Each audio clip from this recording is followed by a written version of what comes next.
ಪ್ರಕರಣದ A6 ಮತ್ತು A7 ಆರೋಪಿ ಜಗದೀಶ್ ಮತ್ತು ಅನುಕುಮಾರ್ ಪರ ವಕೀಲರು ರಂಗನಾಥ್ ರೆಡ್ಡಿ ಇಷ್ಟೊತ್ತು ಮಾತಾಡಿದರು.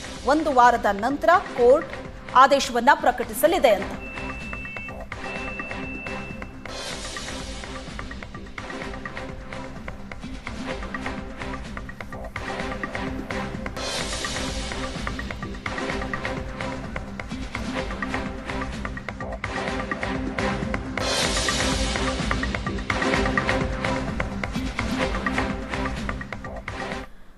ಆದೇಶವನ್ನು ಅಂದರೆ ಜಾಮೀನು ಮಂಜೂರು ಮಾಡಿರುವಂಥದ್ದನ್ನು ಏನು ಮಾನ್ಯ ಸರ್ವೋಚ್ಚ ನ್ಯಾಯಾಲಯದಲ್ಲಿ ಪ್ರಶ್ನೆ ಮಾಡಿತ್ತು.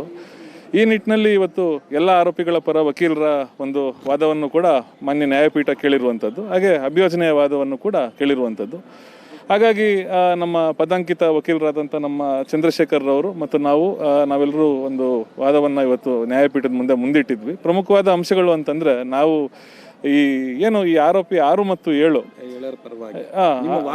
ವಾದ ಏನಿತ್ತು ಆರೋಪಿಗಳು ಅದನ್ನ ಹೇಳ್ತಿದ್ದೀನಿ ನೋಡಿ. 6 ಮತ್ತು 7ನೇ ಆರೋಪಿಗಳಿಗೆ ಸಂಬಂಧಪಟ್ಟಂತೆ ಈ ಅಲ್ಲೇ ನಡೆಸಿರೋ ಯಾವುದೇ ಒಂದು ವಿಷಯ ಕಂಡು ಬರೋದಿಲ್ಲ. ಅಂದ್ರೆ ಪ್ರತ್ಯಕ್ಷ ಸಾಕ್ಷಿಗಳ ಹೇಳಿಕೆಗಳ ಪ್ರಕಾರ ಆರೋಪಿ 6 ಮತ್ತು 7 ಅಲ್ಲೇ ನಡೆಸಿರೋದ್ರ ಬಗ್ಗೆ ಯಾವುದೇ ಒಂದು ಅಂಶಗಳು ಅವರ ಹೇಳಿಕೆಗಳಲ್ಲಿ, ಅದು ತನಿಖಾಧಿಕಾರಿಗಳ ಮುಂದೆ ಕೊಟ್ಟ ಹೇಳಿಕೆ ಆಗಲಿ ಅಥವಾ ಮಾನ್ಯ ನ್ಯಾಯಾಲಯದ ಮುಂದೆ ಕೊಟ್ಟ ಹೇಳಿಕೆಯಲ್ಲಾಗಲಿ ಆರೋಪಿ 6 ಮತ್ತು 7ರವರಿಗೆ ಸಂಬಂಧಪಟ್ಟಂತೆ ಅಲ್ಲೇ ನಡೆಸಿರೋದ್ರ ಬಗ್ಗೆ ಎಲ್ಲೂ ಕೂಡ ಕಂಡು ಬರೋದಿಲ್ಲ. ಇದು ಇದು ಒಂದು ಅಂಶ.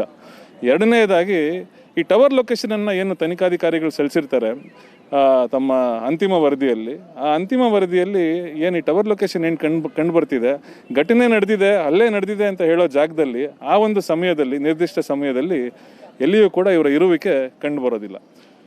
ಹಾಗೆ ಅಭಿಯೋಜನೆ ಕಡೆಯಿಂದ ಏನು ಆರೋಪ ಮಾಡಲಾಗಿದೆ ಇವ್ರ ಮುಂದೆ, ಇವೆಲ್ಲ ಇದ್ರು ಅಥವಾ ಹಲ್ಲೆ ಆಗಿದೆ? ಅಭಿಯೋಜನೆ ಎಲ್ಲೋ ಒಂದ್ ಕಡೆ ಎಲ್ಲರಿಗೂ ಸಮಾನ ಉದ್ದೇಶ ಇತ್ತು, ಒಳಸಂಚಿತ್ತು ಅಂತ ಎಲ್ಲೋ ಒಂದ್ ರೀತಿ ಸಾಬೀತುಪಡಿಸಲಿಕ್ಕೆ ಜನರಲ್ ಆರೋಪ ಅಂತ ಹೇಳ್ಬೋದು. ಅಥವಾ ಅಲ್ಲಿ ಆ ಒಳಸಂಚು ಇಲ್ಲದೆ ಹೋದ್ರೂ ಸಹ ಒಳಸಂಚಿದೆ ಅನ್ನೋ ಒಂದು ಆರೋಪವನ್ನ ತಮ್ಮ ಅಂತಿಮ ವರದಿಯಲ್ಲೂ ಕೂಡ ಮಾಡಿದ್ದಾರೆ.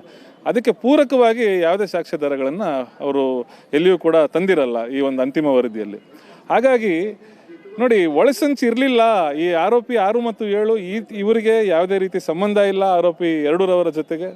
ಅದು ಆ ಘಟನೆ ನಡೆದ ಪೂರ್ವಕ್ಕೂ ಹಾಗೂ ಘಟನೆ ನಡೆದ ನಂತರ ಆಗಲೂ ಕೂಡ ಯಾವುದೇ ರೀತಿ ಸಂಬಂಧ ಇರಲಿಲ್ಲ.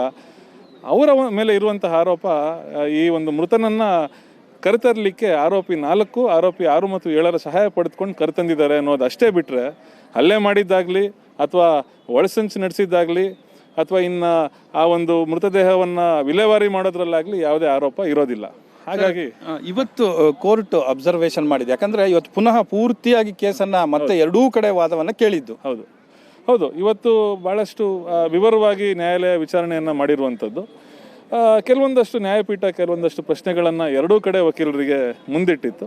ಅದನ್ನು ನಾವು ಉತ್ತರ ಕೊಟ್ಟಿದ್ದೀವಿ ಅಂತ ಹೇಳ್ಬೋದು. ಅಲ್ಲ, ಹೈಕೋರ್ಟ್ ಆ ತೀರ್ಪಿನ ಬಗ್ಗೆ ಕಳೆದ ಬಾರಿಯೂ ಕೂಡ ಅಸಮಾಧಾನ ವ್ಯಕ್ತಪಡಿಸಿತ್ತು, ಈ ಬಾರಿಯೂ ಕೂಡ ವ್ಯಕ್ತಪಡಿಸಿರುವಂಥದ್ದು. ನೋಡಿ, ಮಾನ್ಯ ಸರ್ವೋಚ್ಚ ನ್ಯಾಯಾಲಯದ ಪೀಠದ ಅವರ ಒಂದು ಅಭಿಪ್ರಾಯ ಏನಂತಂದರೆ, ಹೈಕೋರ್ಟ್ ಎಲ್ಲೋ ಒಂದು ಕಡೆ ಬಹಳಷ್ಟು ಈ ಒಂದು ವಿಚಾರಣೆಗೆ, ಅಂದರೆ ಸೆಷನ್ಸ್ ನ್ಯಾಯಾಲಯದಲ್ಲಿ ವಿಚಾರಣೆಗೆ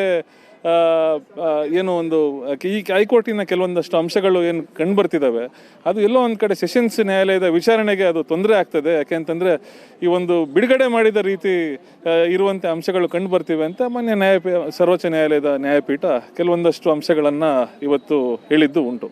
ಸರ್, ಅಂದರೆ 8 ದಿನಗಳ ಒಳಗಾಗಿ ನೀವು ಎಲ್ಲವೂ ಕೂಡ ಲಿಖಿತ ರೂಪದಲ್ಲಿ ಸಲ್ಲಿಕೆ ಮಾಡಿ 1 ವಾರದ ಒಳಗಡೆ ನಾವು ಲಿಖಿತವಾದ ಅಥವಾ ಬರವಣಿಗೆಯ ರೂಪದಲ್ಲಿ ನಮ್ಮ ವಾದ ಪತ್ರವನ್ನು ಕೂಡ ನಾವು ಸಲ್ಲಿಸಬಹುದಾಗಿದೆ ಸರ್. ಆ ನಂತರ ತೀರ್ಪು ನಂತರ ನೋಡಿ, 1 ವಾರಗಳ ಕಾಲ ಯಾವುದೇ ರೀತಿ ತೀರ್ಪು ಬರೋ ಸಾಧ್ಯತೆ ಇರೋದಿಲ್ಲ. ಯಾಕೆಂತಂದ್ರೆ ನಮಗೆ 1 ವಾರಗಳ ಕಾಲಾವಕಾಶ ಕೊಟ್ಟಿರುವಂಥದ್ದು ನ್ಯಾಯಪೀಠ. ಹಾಗಾಗಿ 1 ವಾರ ಕಳೆದ ನಂತರ ಅದು ಖಂಡಿತ ಅದು ತೀರ್ಪು ಬಂದೇ ಬರ್ತದೆ 1 ವಾರ ಆದ ನಂತರ. Thank you sir. ಇದು ರಂಗನಾಥ್ ರೆಡ್ಡಿ ಅವರ ಅಭಿಪ್ರಾಯ. ಕ್ಯಾಮರಾ ಪರ್ಸನ್ ಕೈಲಾಶ್ ಜೊತೆ ಡೆಲ್ಲಿ ಮಂಜು, ಏಷ್ಯಾನೆಟ್ ಸುವರ್ಣ ನ್ಯೂಸ್, ನವದೆಹಲಿ.